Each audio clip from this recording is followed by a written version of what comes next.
Wonderful, Shay. Thank you so much. It is such a pleasure to be with you all. Thank you for spending some time with me. I realize that for most of you, this is probably after hours, and it really means a lot that you are eager to hear more about the topic and explore it for yourselves.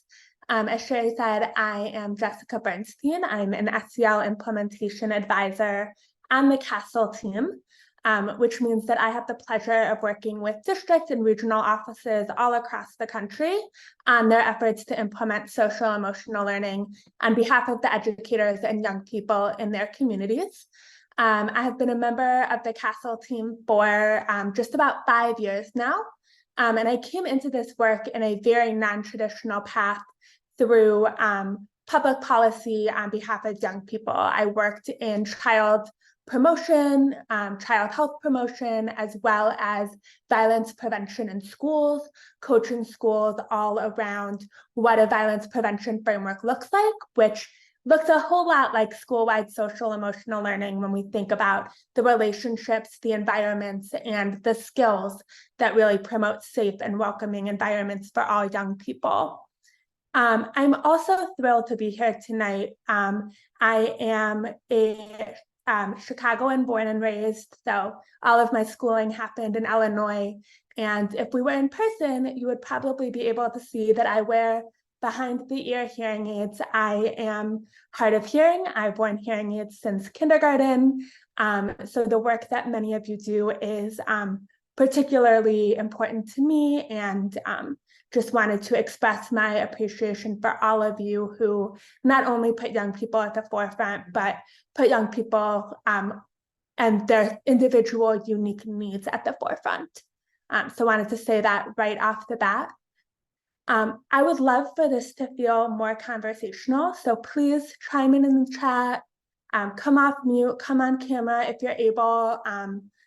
Helps it feel like I'm not speaking into the void, that what I'm saying is resonating, and I would love to tweak and adjust my plans based on whatever is coming up for you, to really make sure that you get the most out of our time together.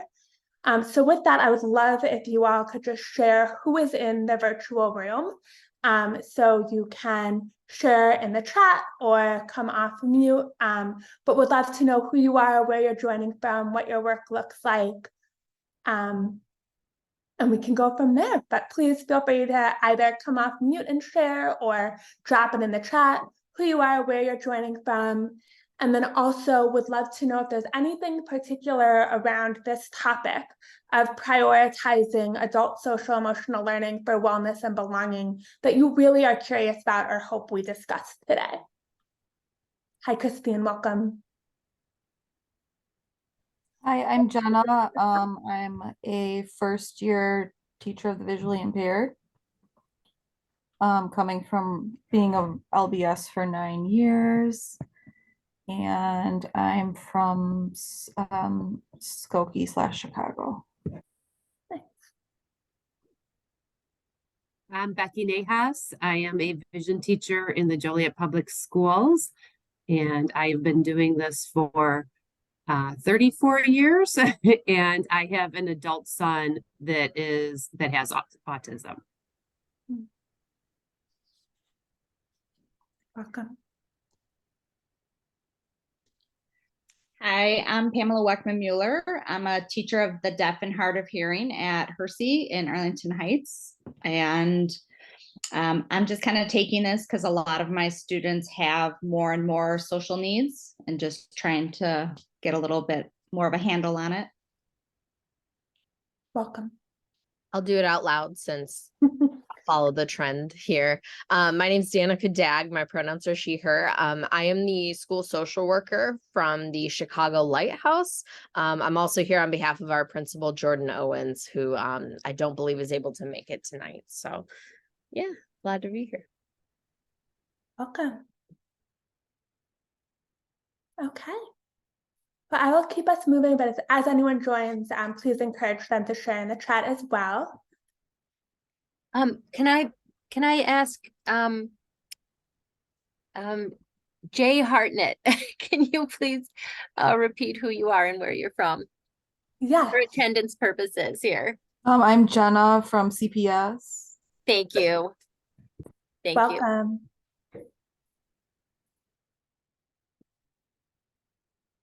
So we're gonna open up with a video. I'll share a little bit more about this, but one of the ways that we cultivate adult social emotional learning is through the SEL3 signature practices.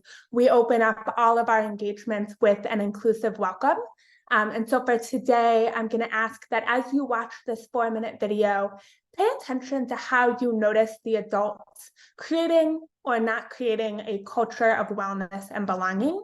It's about a 4-minute video, like I said, and it was actually produced by the Atlanta Speech School, which was founded in the 1930s for the deaf and hard of hearing. So just a coincidence, I use this video all the time, but when I thought about using it today, it felt particularly appropriate. So as you watch, just notice how the adults are or are not creating a culture of wellness and belonging.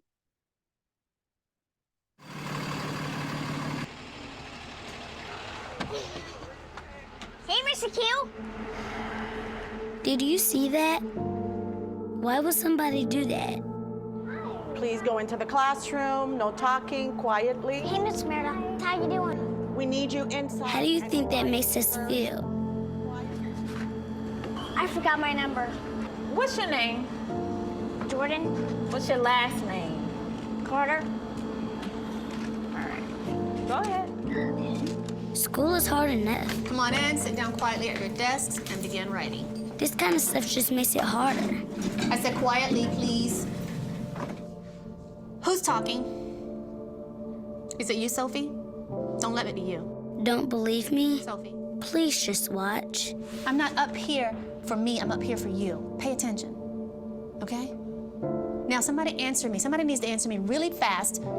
Every time we're ignored or yelled at or silenced, a teacher takes away what's possible. No horseplay, no running, and especially no talking. Moment by moment. Miss Garrity, your student's behavior yesterday in the lunchroom, it was terrible.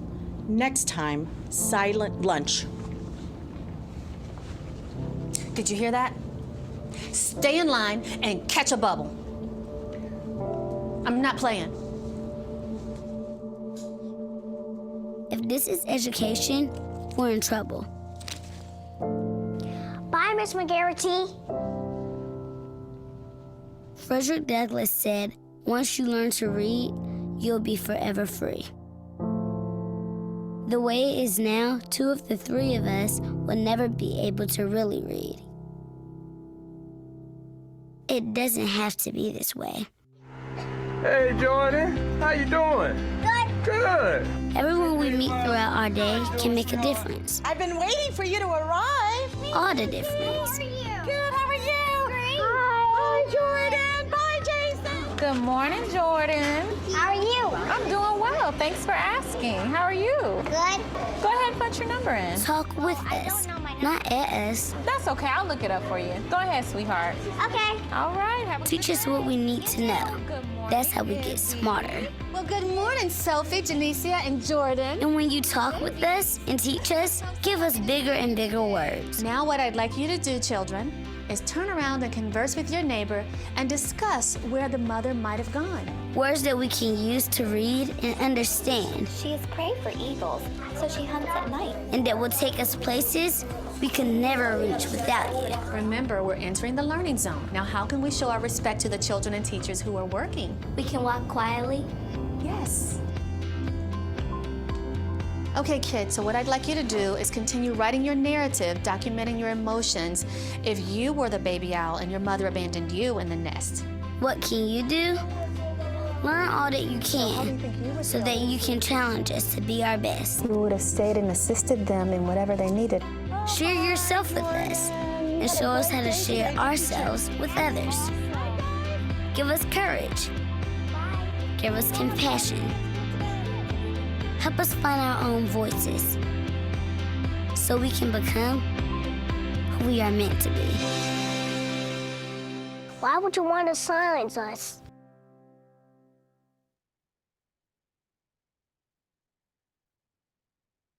Okay, who's crying?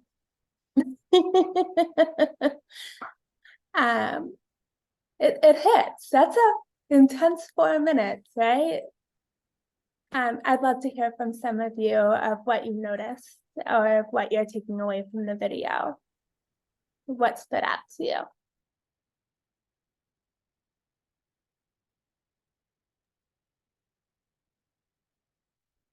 Kick us off, Christine. That first interaction with all the adults, I would hate to be in that environment as a child or as an adult. Yes. I can say that I've witnessed the beginnings of that video and the end of that video in different schools that I've been at throughout the years, which hurts your heart sometimes. Mm-hmm. Absolutely. The part where the, I guess, principal like called out the teacher like in the hallway in front of their class, like that's, I mean, it's obviously not creating a good environment all the way from the top down for the adults or the students.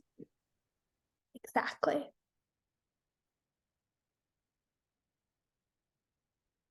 Exactly.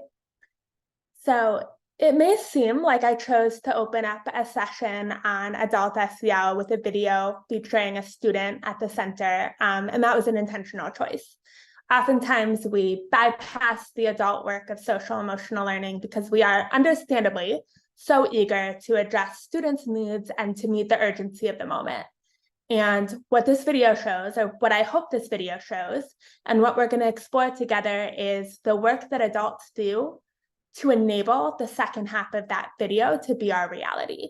And what we're going to talk about today is how we set up adults to be well, to be attuned to their own needs and prioritize their own social emotional learning in order to show up in ways that ultimately support young people and create the type of environments where wellness and belonging have the potential to really bloom. So I hope that this is something that you'll carry with you as you move through the other content. We oftentimes think about adult SEL and student SEL, and we get the question, well, what should we focus on first? And we're going to talk about this a little bit more, but the answer is both, because it's sort of like riding a bike. You can't just pedal on one side and expect the bike to go straight. We pedal on both sides because we know that the investments that we make in adult SEL will have positive ripple effects for young people and vice versa. And it's all about that collective picture. But first, I just want to back up a little bit and ground us in a shared framing of social emotional learning. So this is straight from CASEL. I have a slide at the end that I'll share with all of you with links and resources, so you don't have to worry about looking anything up or capturing anything today. But I thought it was important that we all look at the definition of social emotional learning together. And so I'm going to take a moment here to actually read this out loud, because the research shows that we process things differently when we hear them versus when we read them. So social emotional learning is an integral part of education and human development, the process through which all young people and adults acquire and apply the knowledge, skills, and attitudes to develop healthy identities, manage emotions, and achieve personal and collective goals, feel and show empathy for others, establish and maintain supportive relationships, and make responsible and caring decisions. SEL advances educational equity and excellence through authentic school-family community partnerships to establish learning environments and experiences that feature trusting collaborative relationships, rigorous and meaningful curriculum and instruction, and ongoing evaluation. SEL can help address various forms of inequity and empower young people and adults to co-create thriving schools and contribute to safe, healthy, and just communities. This definition is a mouthful. I acknowledge that. I'm going to be quiet for a moment and let you read. I also realize that you've probably seen versions of this before. I'm going to ask that you think, when you think about adult wellness and belonging as our concepts today, what word or phrase from this definition stands out to you? I'm going to ask you to share in the chat or out loud. what word or phrase from this definition stands out to you today?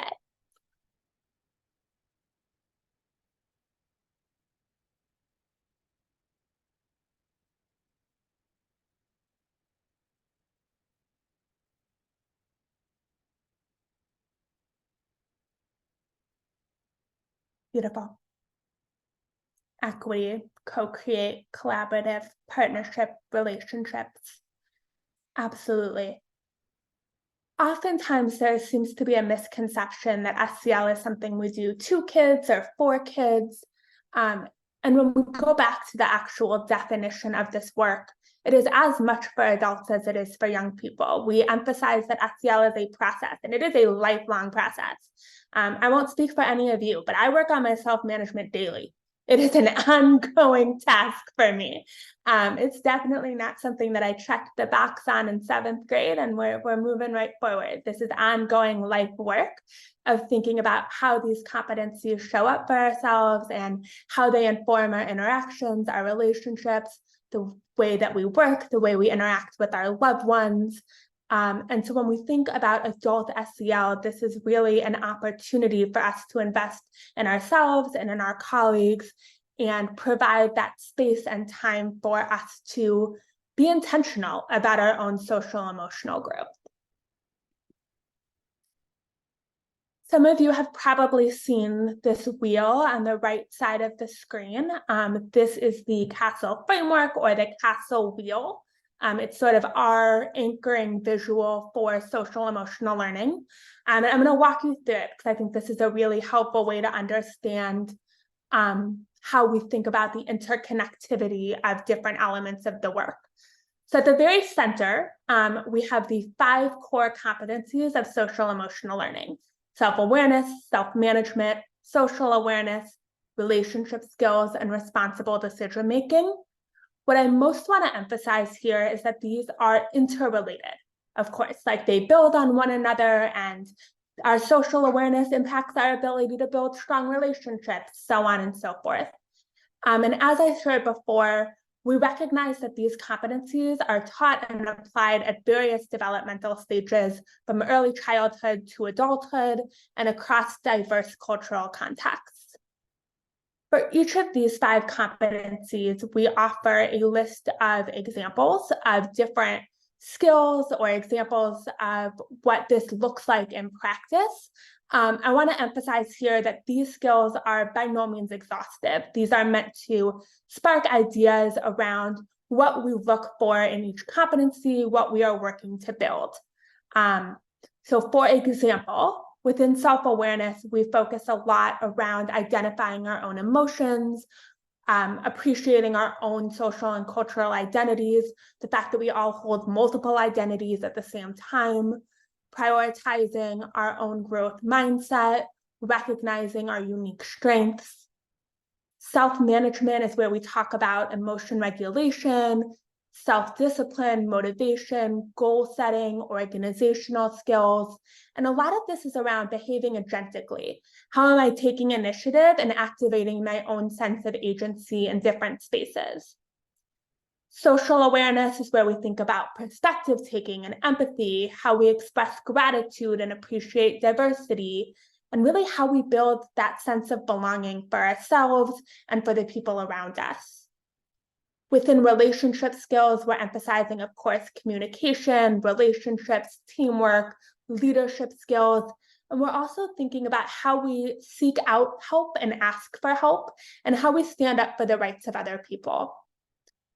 And finally, in the yellow, within responsible decision-making, we, of course, are thinking about how we analyze different situations, evaluating the consequences of various decisions that we might make, considering our ethical responsibilities, and utmost determining what does it look like to be curious in the face of potential decisions or conflicts or challenges, and how do we stay open-minded about what might be.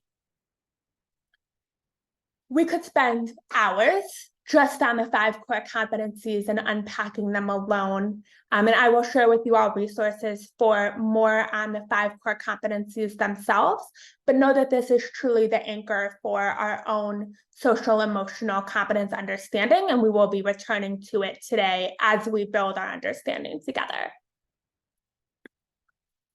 I also want to emphasize that that CASEL framework, the wheel, doesn't just include those 5 competencies. We include these 4 blue rings around the outside because we recognize that social emotional learning it doesn't happen in a vacuum. We need to consider the various settings, the broader ecosystem in which we live, work, and play, as we really understand what it looks like to cultivate and practice social emotional learning. And so here we're thinking about these 4 blue rings, starting with the classroom culture and climate, SEL instruction. Moving 1 layer out, we consider the whole school. What's the school-wide culture? What are the practices and policies that support SEL or could support SEL more?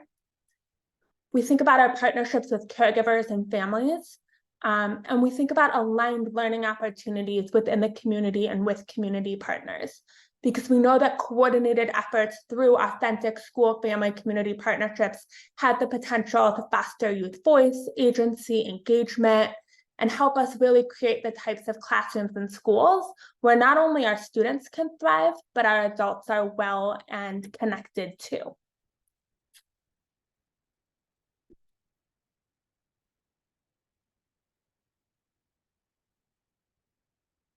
So that is a brief overview of the CASEL framework and sort of the level setting around shared language for social emotional learning. And that helps us arrive at the question of, okay, so then what do we mean by adult SEL and why should we be focusing on it?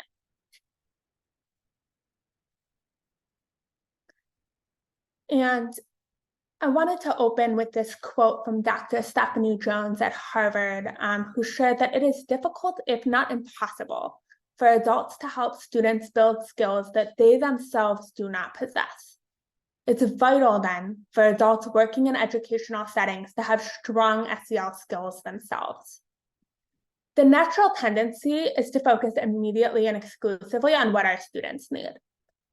And it's really important that we don't just jump over the adults to get to the students, because what we've learned from working with partners, from the research, is that supporting the social emotional growth of adults is an essential part of the overall process. And as I said before, that doesn't mean we wait to support students in their own SEL needs. We can implement strategies for both at the same time. But just as this quote is saying, the work that we do to support adults also impacts students, because adults who are well, adults who have strong social emotional competencies, bring that into their classrooms and into their interactions with students in the way they teach, the way they interact with their young people, and the way that they model social emotional competence.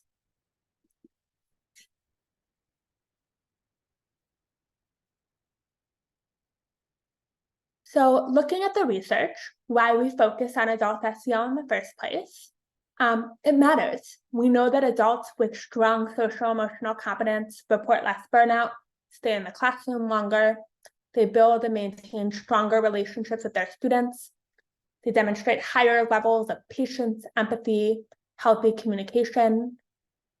And teachers who teach SEL specifically to students feel more effective at managing behaviors and have lower levels of job-related anxiety.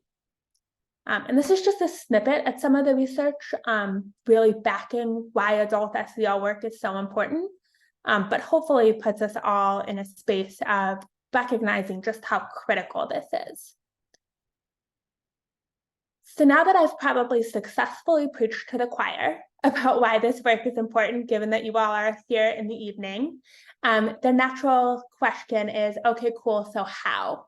And I promise you that's what the rest of this time together will look like. How do we prioritize adult SEL, and what does that actually mean and look like? So I'm going to share a short video overview with you, and then we're going to go into detail together. This video is just over 5 minutes long, and it provides an overview of different ways that we think about adult SEL.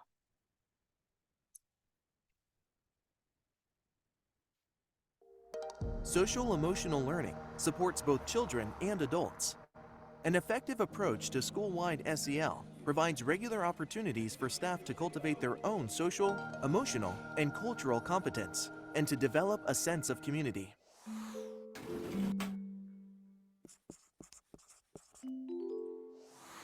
When we think about adult SEL, we're talking about the adult's own social and emotional and cultural competence. Do they have opportunities to reflect on their own self-awareness, their own bias, their own identity, their own thoughts and feelings and understanding of who they are and how they fit in? And we're also thinking about opportunities that they have to reflect and build skills for stress management, for relationship skills. At the Facing History New Tech High School, all educators attend training on social-emotional learning. As adults, we went through training, so you will hear teachers say, I have to have a restorative conversation with Miss So-and-so because we had words, or we're not getting along or something like that. So it's modeling it with each other. So when you're doing it with the students, it's more natural, it's more organic. The other piece too is kids see when adults aren't getting along. Some of the research has really shown us that when teachers have positive social and emotional competencies, they're more likely to be able to manage their stressors in the classroom context. They are able to provide more student choice and voice and opportunity within the classroom context. They are better classroom managers. They are actually able to manage their own stress broadly, right? So they're less likely to burn out, which has huge implications for teacher well-being, for teacher shortages and reductions and the like. So teacher SEL not only affects their students, but also has a broader context. Principal Mark Ingoglia tried a new approach to modeling collaboration for students. He moved all the teachers' desks into one teacher workroom. This expanded the opportunities for the teachers to collaborate with one another and practice the same relationship-building skills they tried to promote with students. We have a teacher room where all their desks are. Sure, one teacher only teaches in one room, but when they're not teaching, they're in that teacher workroom. We do our best to have teams of teachers off at the same time. They all have the exact same 80 freshmen, so they're able to collaborate every day if they want. If you're sitting in a room and something's bothering you or you need help or something, you're going to ask somebody in the room. At the district level, Cleveland's Humanware Social-Emotional Learning Department supports SEL in the schools. Their meetings begin with stress management exercises like breathing, centering themselves, and welcoming one another. I've adapted our Humanware Executive Committee meetings that we have once a month. We now sit in a circle, so we're modeling that good circle behavior. Everyone has a voice in those meetings for sharing and bringing up issues of concern. Several years ago, we adopted what's called Communicate with Heart from the Cleveland Clinic. It was their customer experience program. And once it came to us, I kind of moved that to customer and colleague experience. Every staff member in our district is trained in Communicate with Heart. So it is a way to approach people when you meet them for the first time, and a way to approach people when there's a problem between them that needs to be worked through. Unrelenting stress can lead to teacher burnout. When staff are engaged in working together around shared problems of practice and providing feedback with one another, they are better equipped to support learning outcomes. One way to support one another is through notes, bulletin boards, and positive talk in staff lounges. If staff does not have a voice, it can be very depressing, it can be defeating and deflating. And I never want them to go through that, okay? I never want anybody to not feel positive about what they're doing. Being a building principal, it's fantastic, but you know what? Whether I'm talking to somebody that might work in the cafeteria, a crossing guard, somebody in the office, somebody that's in a classroom, instructional support, classroom teachers, we are all here together, okay? So we want to make sure we support each other. So I'm really big on building a solid school culture. And if somebody's down and out, what can we do to help?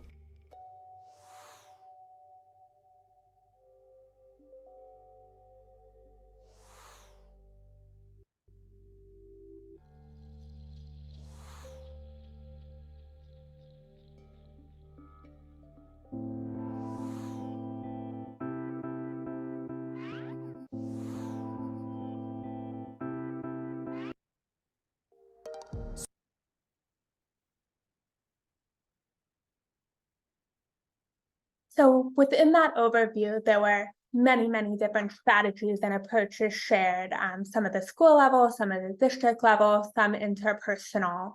But ultimately, when we are focused on strengthening adult SEL, we're focusing on cultivating a community of adults who engage in their own social emotional learning, collaborate on strategies, and model SEL throughout their interactions.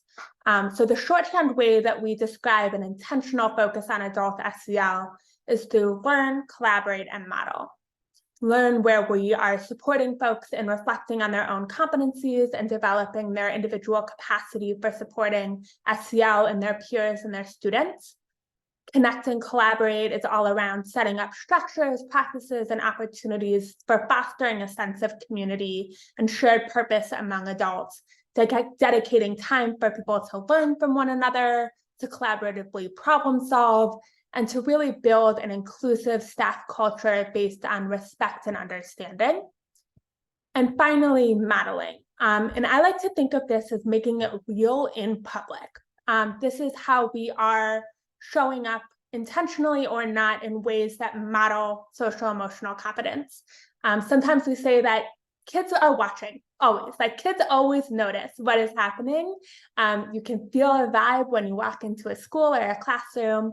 And I think that creates a really powerful sense of responsibility for adults to think about how is the way that I am showing up modeling social emotional competence, and not only just for students, but for other staff in the building as well. The way that we show up with our competencies, our mindsets, our skills, the way we demonstrate that with students, with caregivers, with community partners, with one another, really sets the tone. And to Danica's earlier point, I think this is really an important place for leadership, building leadership at the district leadership to really set the tone for shaping that culture. So we'll talk about that a little bit as well. So learning is where we are doing the personal work of engaging in our own social emotional learning and supporting one another to explore the purpose and impact of SEL and cultivating our own social, emotional, and cultural competence. Just like for young people, social emotional learning for adults starts with learning and seeking deeper understanding. This is a personal undertaking, and it's also a collective effort that we can engage in with one another. When staff reflect on their own social emotional competencies, they typically see more relevance and importance of SEL in their daily lives, personally and professionally, and they gain a deeper understanding about SEL as a lifelong process. Ultimately, personal adult SEL work starts with learning about and attending to ourselves. So from the research, we know that educators are more prepared to teach and integrate SEL when their own competencies are strong. And so this is where the ability to be self-reflective is a key part of adult SEL work. Self-reflection builds our self-awareness, deepens our understanding of our identities, what shapes our beliefs and behaviors, and helps us have a better understanding of how our thoughts, feelings, and actions are all connected. This is where we focus on attending to our own personal needs and then act upon that self-awareness.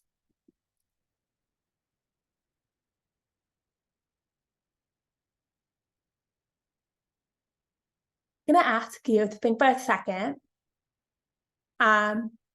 Why these two pictures? What's the connection here?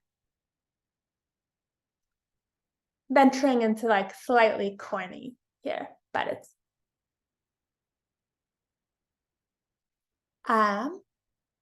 both of these images connect to powerful reminders about the need to take care of ourselves first. We've all heard the metaphor, you can't pour from an empty cup. And every time you get on an airplane, the flight attendants remind you that in case of an emergency, you put your own oxygen mask on first before you help those around you, including young people. And my own personal opinion is that educators are really bad about this in our day-to-day lives. We are really good at putting other people's oxygen masks on first, and we will pour from an empty cup. We will just stand there with an empty cup, waiting for a drop of liquid to come out. because it is so ingrained in us to help the young people around us. It's really hard to prioritize our own needs first and to give ourselves permission to do what we need to do in that regard. So even when we know on a logical level that you can't pour from an empty cup, that you need to put your own mask on first, actually doing it is really hard. Taking that time can feel like a luxury. It can even feel impossible given the urgency of the needs around us. And I want to highlight that this is often compounded by other gaps or other things that might be getting in our way. It could be a knowledge gap. Maybe we don't necessarily know that we are pouring from an empty cup. We are missing information, or we're operating without deep awareness. It could be a skill gap. Maybe we know that we are pouring from an empty cup, but we don't really know how to fill it. We don't feel like that's within our capacity. It could be a will gap. We don't know, or we don't want to admit that we need something. Sometimes it's an emotional intelligence gap, which could look like feeling as though our value is tied to our output or our productivity. It could be any combination of these, something else, none of these. But I encourage you to think about for yourself or for the people around you where these gaps might be showing up, because once we identify them, we can actually do something about them. And it starts with that recognition, that permission to ourselves and those around us to actually make do on filling our own cups first.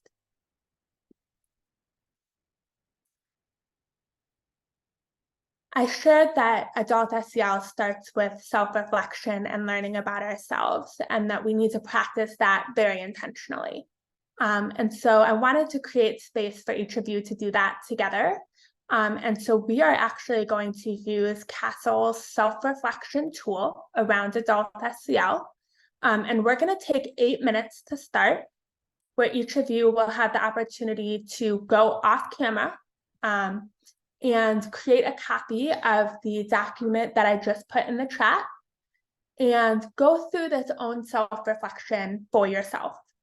This tool is designed to help you get a sense of your own strengths within the 5 competency areas, thinking about how you model those strengths when you interact with others. And ultimately, this tool is only for you.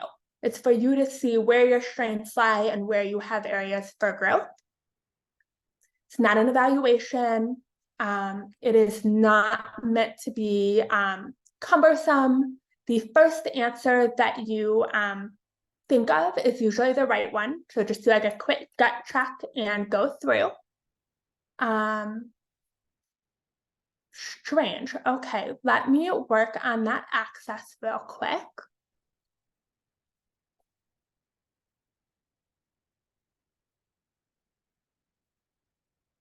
One second, I am.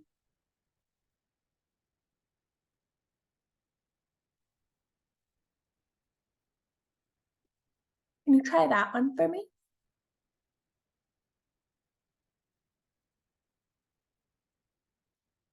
Okay. So here, now that I know you all have access, I'm going to create a copy only version. If you can try the most recent link I just put in, it should force you to make a copy so that your answers are private. Is that working? I got a yes from Danica.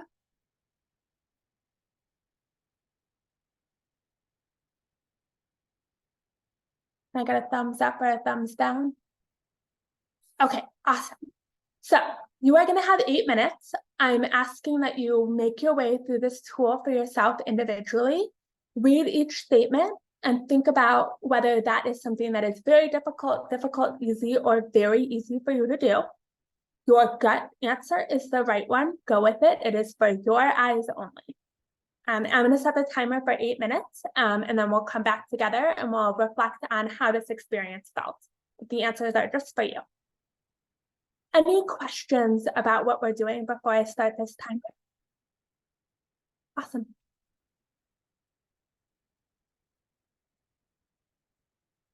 I invite you to go off camera if you would like to for this section, although I do appreciate seeing your faces while I'm talking.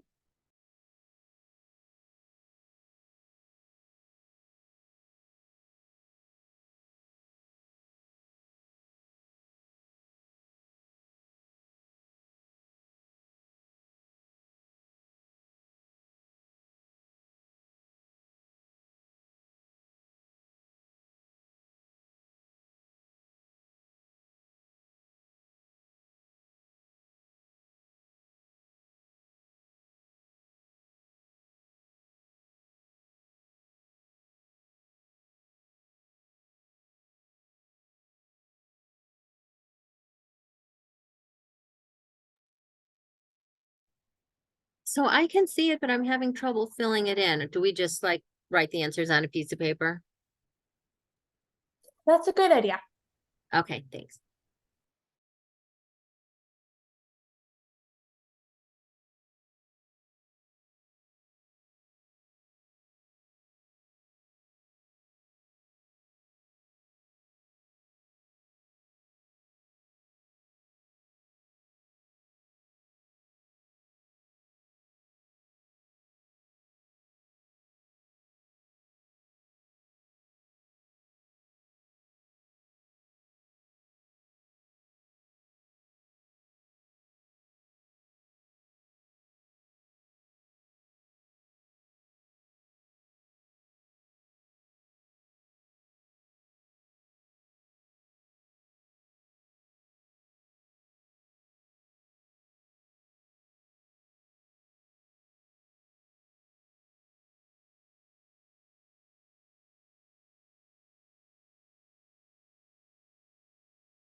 My apologies. That is an aggressive alarm.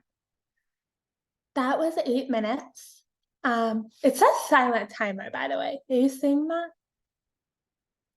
I tried to pick a quiet one. That was 8 minutes, which I know for some of you will not be enough time. And I encourage you to leave that tab open and go back to it. But I think the purpose of using this together today is not necessarily to do a deep self-analysis and self-reflection, but to really talk about the experience of taking time to reflect and to think about how you might use something like this moving forward. So whatever you got through is perfect for now. And I'm going to actually stop sharing my screen so that we can have a conversation and see each other. But my first question for you is, how did it feel to engage in this self-reflection? And would love to hear from anyone how it felt. I expected it to be a little uncomfortable, but it was not. It felt okay. Yeah. Sometimes it does. Some of them I'm like, ooh, I wish I could put in easy for this one. But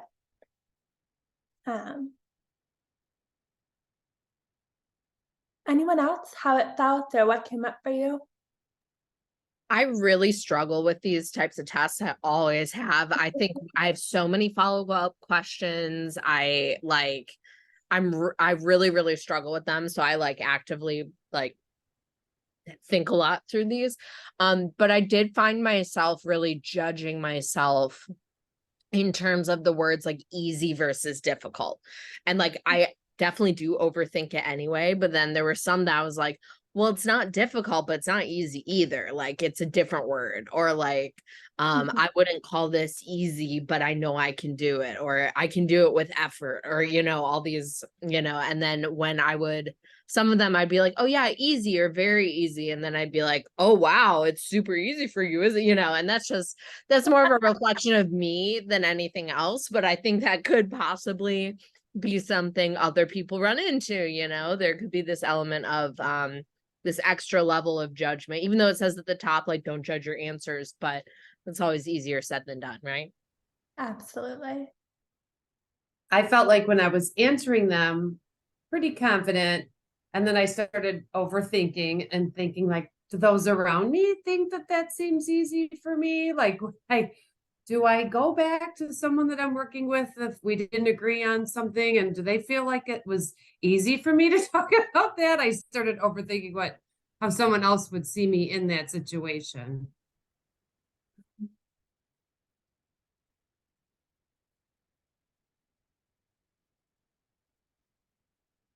Then looking back at your responses,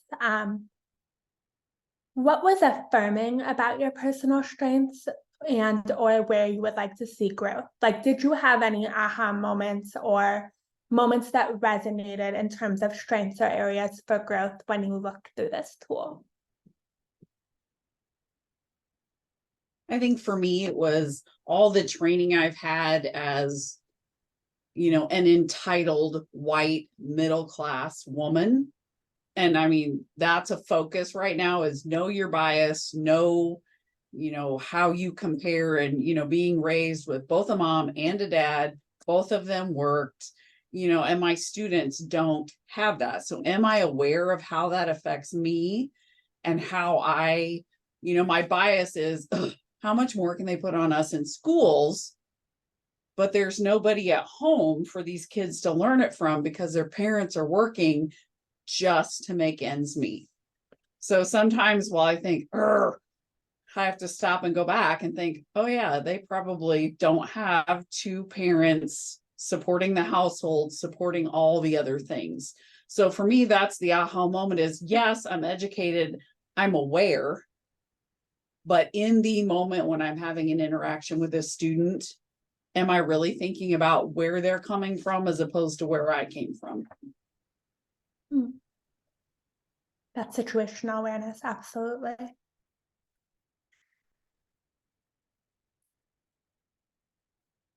So the hope is that this tool is a way to validate and affirm the many strengths that each of us have around these areas of social emotional competence. And I've seen folks use it really effectively for personal goal setting.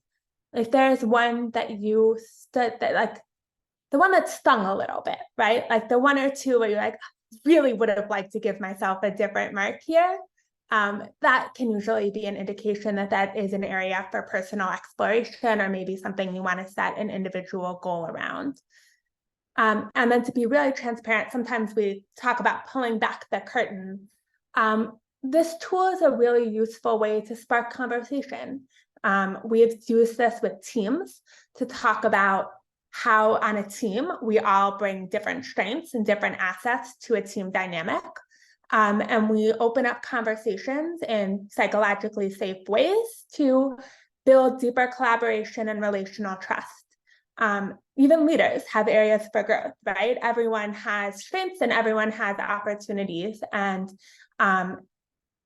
opening up a self-reflection like this and then sharing out, what did you learn about yourself that you would like to share? Or how might that inform how you contribute to our team dynamic, is one way that we can have some of these deeper conversations about adult social emotional competence, and really build on those cultures of collaboration that already exist. And I think it goes without saying, we emphasize over and over again that this is for your eyes only. It is, of course, not meant to be evaluative or judged or seen by anyone else. It's really meant to be a personal reflection tool. Any other final comments or reflections on that piece before I can move us along?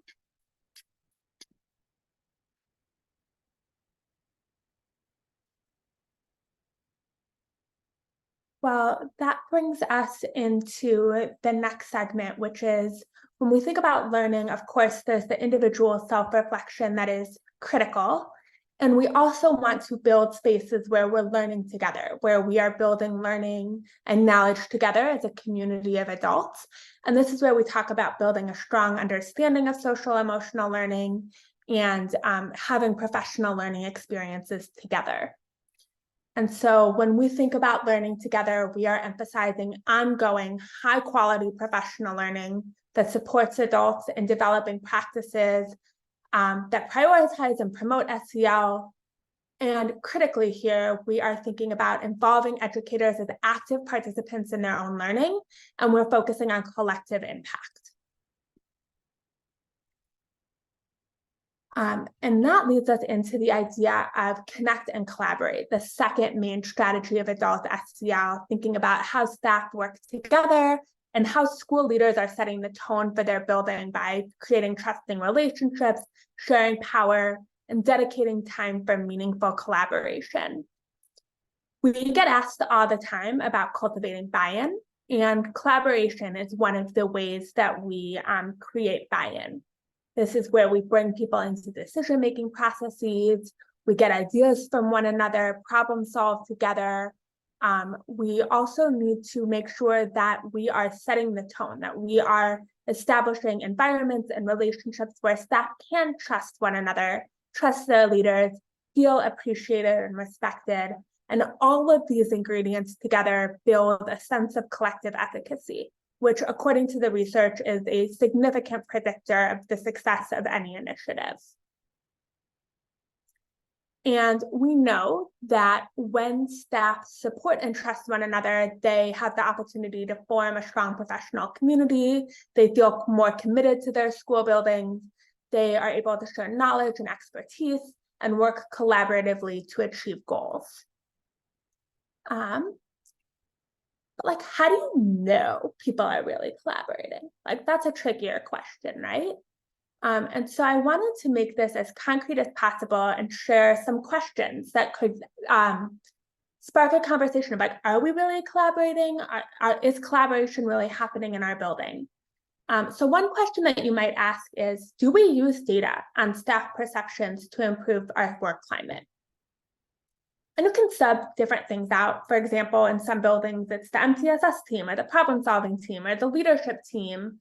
And maybe it's not necessarily data on work climate, but it's data on belonging and connectedness. But do you use data to really understand what staff are saying? Do you intentionally foster a sense of community and shared purpose among staff? takes time and intentionality. Do staff have dedicated time to learn from each other, share best practices, collaboratively problem solve around SEL, and also sometimes around anything? And do they have norms or shared agreements to guide respectful interactions, effective collaboration, and an inclusive staff culture? These are just some ways that we might see definitively that collaboration is taking root, and it's taking root towards social emotional learning.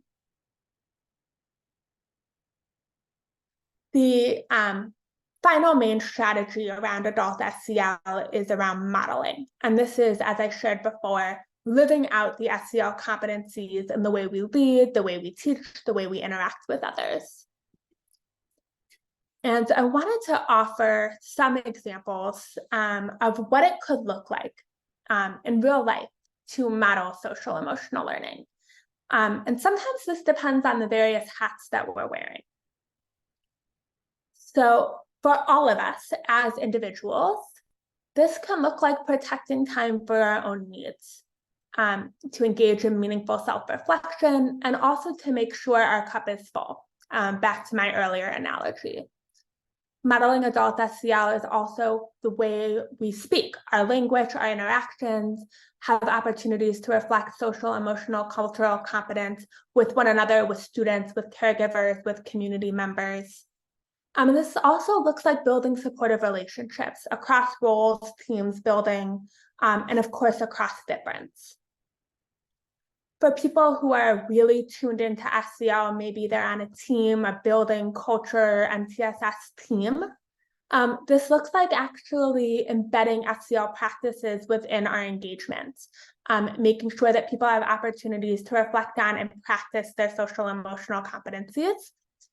It involves creating structures for staff to acknowledge one another's efforts and successes and celebrate one another. And it means prioritizing the work of SEL within the broader community. And to our earlier conversation about leaders setting the tone, leaders have a unique and important responsibility when it comes to modeling SEL. Leaders often can have conversations with anyone in the building. I think in that video, one of the principals was sharing that whoever he's interacting with, whether it's someone on the transportation team, a teacher, instructional support, someone in the hallway, you have an opportunity in every single one of those conversations to really decide how that interaction is going to be shaped. Leaders often drive the way those interactions look like, and opening them up with a personal check-in where you are honoring the fact that the person you are talking to is a human and they are an individual and they are coming into work with a lot on their mind often, but knowing who they are, what matters to them, just like good teachers do for their students. Like they know their students as whole people. Leaders who know their staff as whole people make a real difference. This also involves creating space for voices, choices, agency where you can. Oftentimes leaders who notice what's going well and share positive feedback create a culture where people are emboldened to take risks, to try things out, and feel like they can learn and grow. It's really important. Sometimes as a leader, modeling SEL is simple as being visible. I'm sure many of you have worked for leaders who are, in their office. I'm sure they're working away, but you don't really see them on a day-to-day basis. Sometimes it's getting out of your office and being in the hallway, making small talk, helping direct the flow of traffic, whatever it may be, depending on the level that you're at, but being visible and having those interactions can go a long way. And of course, as a leader, when you invite yourself open for feedback, involve other people in decision-making, emphasize the way that you are working to meet diverse needs transparently, all of that can go a long way in terms of setting the tone for social emotional learning across the building. I want to pause here to see what all you would add to this list. Like, what other opportunities do you see as individuals, as people engaged in SEL in a building, and or as leaders that you think should really be elevated for the whole group? Anything missing here that is really critical?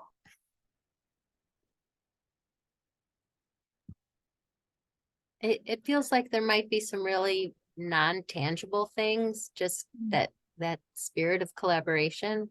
Mhm. Yeah, thank you for validating that.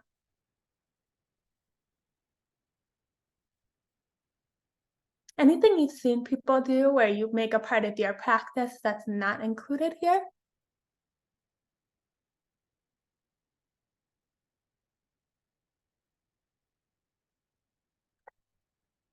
Well, you'll all have this list, and my hope is that maybe it's a helpful reminder. You could try something new out, or even just have a conversation with people you work with about any of these opportunities.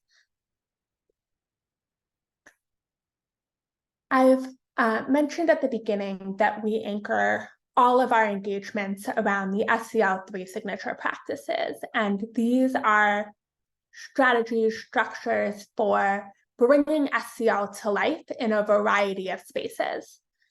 We use these in classrooms, in staff meetings, in professional learning, because they really set the tone for an engagement and create opportunities for meaningful connection. So we open everything with an inclusive welcome, which is a brief interactive experience that makes room for everyone to participate as they connect to one another and prepare for the work ahead. The more that we fully share ourselves and are fully received and understood by others, the stronger and safer our learning environments become. So earlier this evening, I shared a little bit about myself. I asked you all to come on video with me once you knew who I was. Thank you for doing that. And then we watched a video together. And each of you had the opportunity, if you wanted it, to share in the chat or share out loud. And to pull back the curtain and share openly, that was chosen because it allowed people to contribute in ways that they maybe felt comfortable giving you an option. And it brought different people's voices into the room around a shared experience of watching that video that was explicitly connected to what we were going to be talking about throughout our time together. The second of the 3 signature practices are engaging practices, and these are activities that guide us to explain or apply ideas, elaborate on our thought processes, listen and build upon one another's ideas, reflect on the learning. This includes brain breaks, which are vital opportunities to anchor our learning, regain our focus, but it also includes the ways in which we create different opportunities to explore information. So this is including videos, including conversation, including individual reflection, all of which have been part of our engagement today. And of course, we see that in the classroom as well. And finally, we will eventually, when we come to the end of our time together, wrap up with an intentional close. And this is a final message or activity that makes space for everyone to reflect on the time together, the learning, the progress, the conversation, to identify next steps, and to appreciate the work that was done. This is also a way to encourage people to recognize their contributions. And it's not necessarily a cheery ending. We're not trying to like wrap a bow on a present here and say like, good job, we did our work, we're done. But it's really meant to provide meaningful reflection so that we can bring the learning experience to a close with a sense of forward thinking and support for one another. So I will model that in just a few minutes. The SEL 3 signature practices are a favorite tomorrow takeaway from the CASEL library. So there are videos, playbooks, strategies, resources, one-pagers, posters, because this is really a way that folks can sort of bring SEL to life immediately with very little time or additional work on your end. The playbook offers the what, why, how, where of what these practices are. We have video tutorials. But these are a really powerful way to begin bringing adult SEL intentionality into any space. And we are about to launch a very major update to these SEL signature practices this fall. So stay tuned for that. But highly recommend checking out these resources. We'll share the links with you as one possibility. So we've talked about learn, collaborate, model as these anchors for adult SEL, and it felt important to be really explicit that one reason we seek to build adult SEL is to cultivate spaces of belonging. And Kim Schoenert-Reichel, renowned scholar in this field, put this really eloquently. She wrote, teachers don't just need to know how to explicitly teach social emotional skills. They also need the knowledge, dispositions, and skills for creating a safe, caring, supportive, and responsive school and classroom community. So I wanted to spend a little bit of time talking about this notion of belonging. I think it has always been important. In the last few years, it's become even more important. And it's definitely something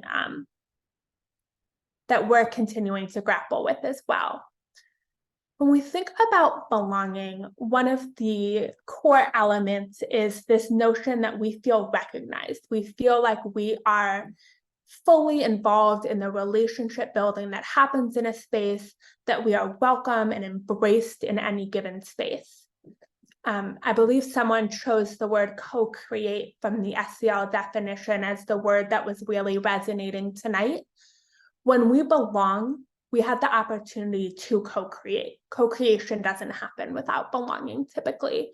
And when we think about co-constructing, co-creating learning spaces with one another, with our youth, belonging is a critical part of that. We also know that when we feel a sense of belonging, we have an enhanced sense of self-worth about who we are and how we're showing up effectively as collaborators. And so what this could mean is a feeling that you belong in any given community we're talking about exactly as you are. No fixing, no saving, no advising, no correcting. You belong. And I want to honor the fact that it is much easier said than done to create spaces where this is true. It is a very lofty goal, and I think one that almost everyone would agree is worth pursuing. So this notion of belonging, of course, also needs to be contextualized within the work that you do and the students and the communities that you serve. And I think I'd be remiss not to acknowledge here that you all are working to create spaces of belonging for students and for people who may feel othered in many of the other spaces they are in where their needs are not met explicitly. And I think that creates a special responsibility, a special opportunity to be intentional about creating spaces of belonging that are uniquely yours, dreamed up in partnership with students and with families, with the broader communities that you serve, that really honor the lived experiences of these individual people. And so I wanted to open up a conversation here of what does belonging mean to you with this context of adult SEL? What does it mean to create spaces of authentic belonging for you, for the students and communities that you serve? And then what SEL strengths will you draw upon personally and collectively in that effort? I'm going to give you a couple minutes to process and think, maybe grab a pen and paper, but I would love to have a conversation about this. So maybe we'll come back together at 15 after the hour. Take a couple minutes to think for yourself, and then we'll have a conversation.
And for our intentional close, I am situating this because you all are leaders in a variety of spaces. It's not necessarily just positional authority, but a research paper that I will share out in the recording outlined ways that a leader's with strong social emotional competence impacts school effectiveness and climate, describing emergent strategies for supporting leaders' emotional well-being and SEL leadership capacity.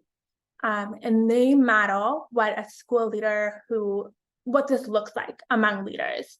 And it looks like leaders who manage the significant stressors of their jobs. You all have significant stressors in your jobs.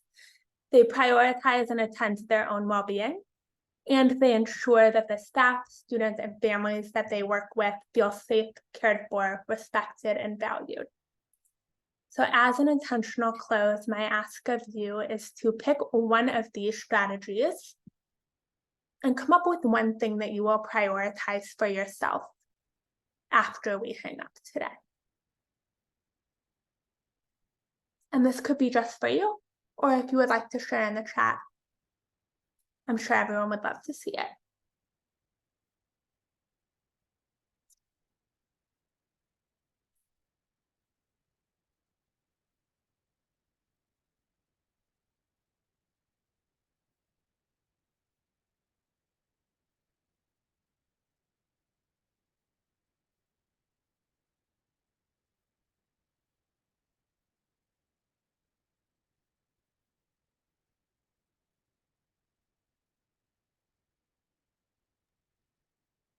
I think I want to do a better job with my families. I mean, I'm constantly interacting with the staff and the students. But I want families to feel like they're valued as part of the school community. And that's where I want to focus. I love that. Thank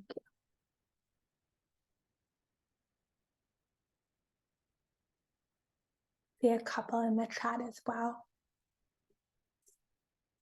Sure that staff feel valued, prioritize my own well-being.